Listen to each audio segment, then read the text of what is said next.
I was probably 96 pounds. Uh-huh. But I talked, and when he was getting ready to fight Liston for the very first time, I made up a poem about him. You know, Dean went to bell round one. Clay was out, Liston tried to run. Dean went to bell round two. Clay looked at Liston, what you gonna do? Dean went to bell round three. Here I am, Cassius Clay, come get me. And then I went on through to Dean. Dean went to bell round seven. Clay hit him hard. He thought he was in heaven. You know, and so they remembered that about me because at that time, all of them were saying, man, he fighting Sonny Liston. You a fool, man. It's you. Man, I'm betting. I'll bet you my breakfast. You know, I'll bet you this week. I went all the way through a month's breakfast betting. And next day, they were bringing Trey. Yeah, take your Trey, partner. You know, but yeah. So yeah, that was my idol. Because see, I had no dad. I had no dad image in my life. No mom image in my life. I really went through foster homes, and in the first foster home, I was just used and abused and beaten and whatever. So I really had nobody to look up to. And then along came this guy, and I'm like, who in the hell is it?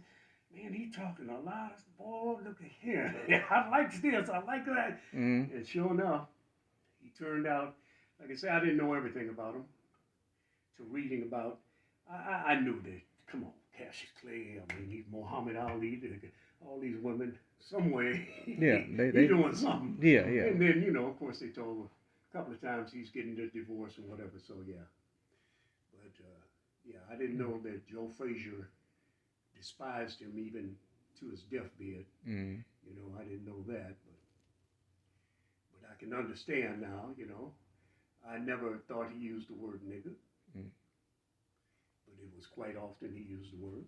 So, you know, that I didn't know about him. I thought as a Muslim and whatever, he did not, you know, the respect for the brothers. And, yeah, but, you know. But that one fight when he was, for a saint. That one fight when he, I think maybe it was Floyd Patterson, somebody where he kept whooping on him, said, "What's my name? What's my name?"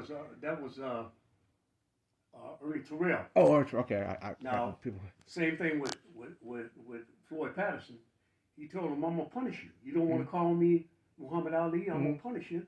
And you know, yeah, he probably said it to him. What's my name? As he, you know, but his main thing was, "I'm gonna punish you because you were truly the white man's, you know." And so yeah, so he really that was one of his main things about the rabbit. So yeah, he punished Patterson, but Ernie Terrell what's my name? He said, "You gonna call me Muhammad Ali before it's over? What's my name?"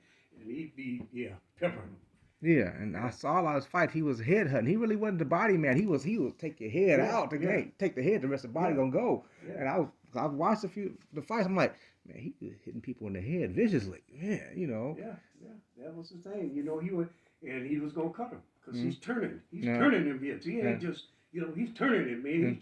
He's making sure when and it was the thing about Bruce Lee. Bruce Lee said he watched.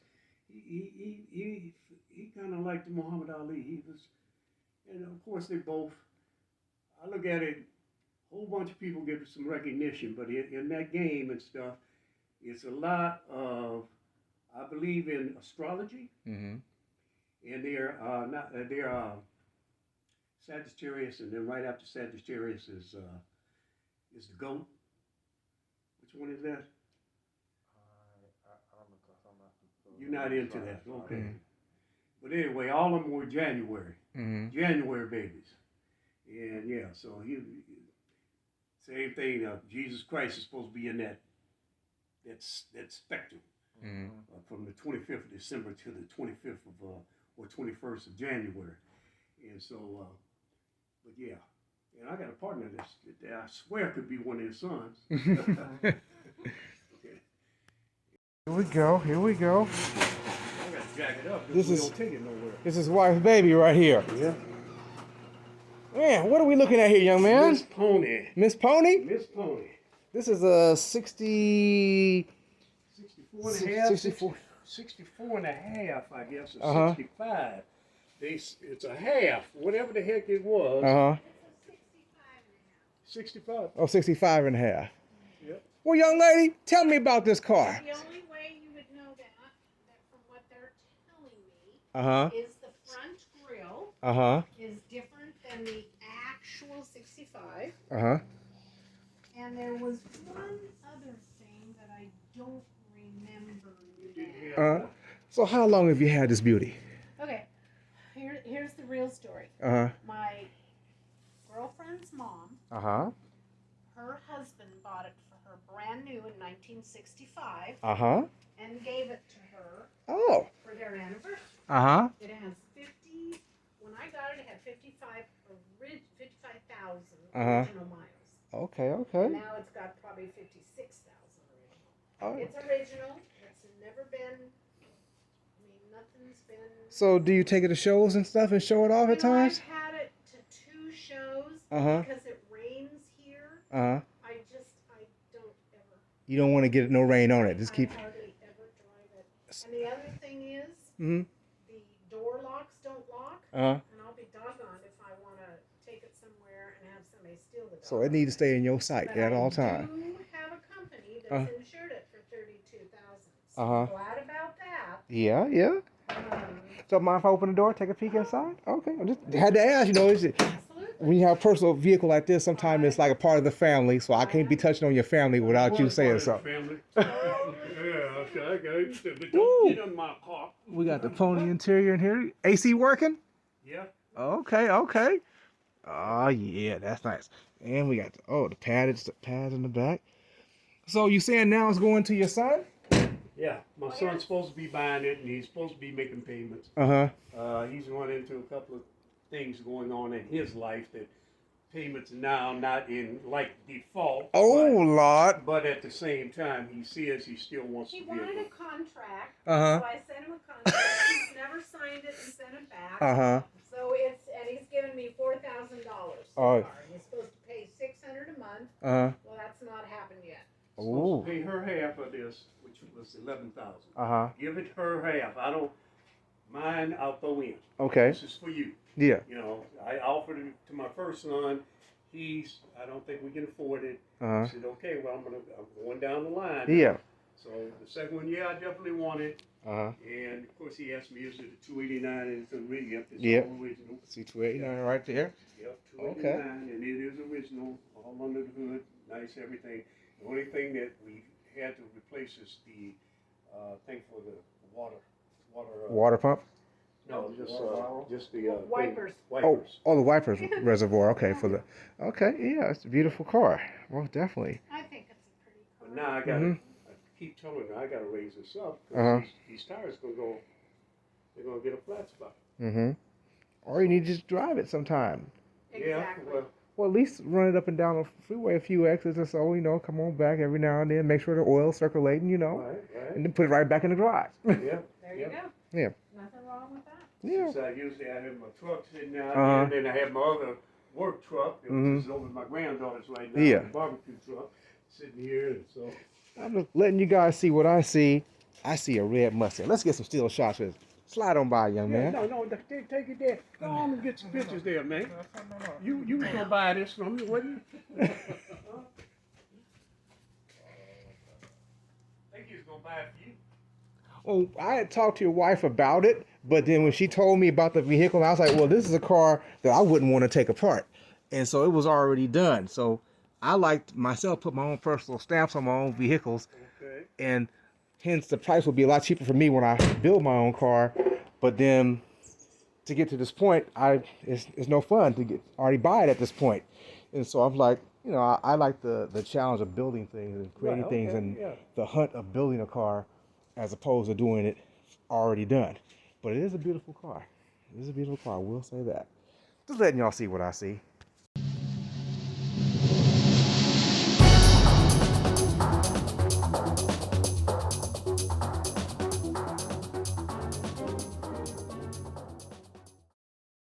So, you were just telling me, enlighten me. You saying you got barbecue skills, my man. Is that right? I believe I have.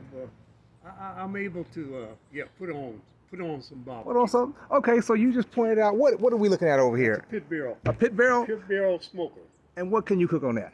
I can put eight slabs of ribs at one time, or I can put two briskets in at one time and cook them up in little or no time. Little or no time? Sometimes it takes, when you're normally doing ribs, you're looking at, if you're really doing anything about smoking ribs, it's usually a 5-hour process. And this pit barrel, I cut it down to about a 3-hour process. Okay, well, on that 3 hours, on that, say the 5 and the maximum 5, minimum 3, how much prep time before you put the meat on? Oh, that all depends. It's what you're looking at. So you got your secret sauces, you saying? I got my secret sauces and everything else, and oh yeah. Well, I ain't asking you to divulge no secrets. I'm just saying. Give you no secrets. Don't worry about nothing. Don't worry, but you got it under control. Come to eat what I got for you and tell me what you think. Oh, okay, okay. In fact, I'm on. Well, you got some awards. You got some paperwork documentation that's saying what you got going. What I got is I want you to stick your little finger in here. This is called hot and spicy, and it's named Climax. I have 3. One of them is called Foreplay. One of them is called The Act. And this is what the end product of called Climax. Climax. Hold on. I'm gonna pause it for a second, y'all. Let me see something here. So you saying this little dab will do you? I think it'll tell you a story.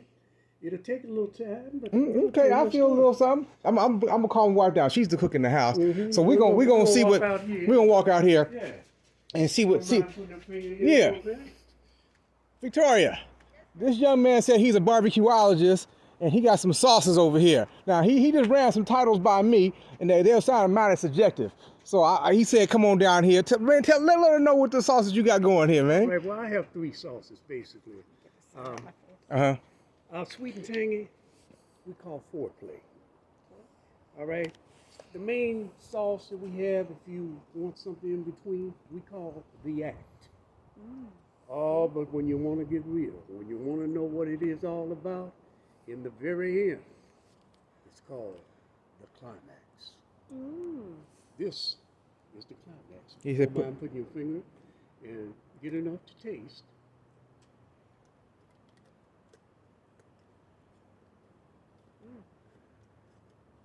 Okay. This will stick with you. Oh, it is, yeah. Yeah, It stick got a with you. It little starts a little, zoom, and it builds up, and it'll stick with you. And everybody, when I get You say it's getting a little bit more? Can I get some of that climax? So when you cooking your food, you are where we at when you doing your food at? Man, I'll do some of it out here. With that pit barrel. Okay, then I got my Traeger in the back. Okay, then I got my big boy. That's on wheels. Yeah, you told me. And it's inside my truck along with everything else. So like I was doing it here for neighbors and whatever. You know, I'll say, "Hey, I'm having a rib dinner. You want to buy?" Yeah. So normally I'll do that right here. Oh, okay. Yeah. Stan, I'm telling you, my man said he got some skills. I'm just letting you know that, Stan. Keep watching. Yeah. So I'll be working with a guy called Patty Mack. And he's in Newport. And Patty Mack is kind of big, like you said. He started down in the Bay Area with his parents and stuff. So we're getting ready to hook up and put on a couple of competitions out here. Oh, okay. And invite some other people to come on out, and we're gonna let the public taste our meals, because when I first moved here, actually, in 2016, all we heard was we need some barbecue. They had places that claimed they could do barbecue, and we went. The meat was dry. The sauce was just, you know, and if they didn't bathe it in sauce, then, you know, like I said, the majority was, everything was dry. Okay, so so would you say you was eating clear people barbecue, which wasn't quite right? There wasn't no barbecue here. There wasn't no barbecue here, okay, until you showed up, okay. I showed up, and next thing I know, and everybody wanted me to open a brick and mortar. Well, wants the wife, no, it's time to retire. She wants to travel. Okay. You got to oversee something 24/7. You can't travel. Yeah, you got to. Well, I could have, but you know, it would have took time to establish and whatever. So the trips to Ireland and whatever we did, she wouldn't have been able to do. Yeah. And then now, especially now, the stroke and the cancer and whatever, But I'm still like, hey, this is one of my passions. This Mhm. is something I enjoy doing. You know. Okay, okay. I'm not ready to lay down and call it quits. You got more to go. Yeah. So I'm hoping that my friend, when he gets back, we're gonna hook up and we're gonna do some things out here. Okay, okay. Yeah. Out here on the coast, barbecue. I'm telling you. If you're Hey. in Lincoln City, Uh-huh. oh, just come on by. Okay.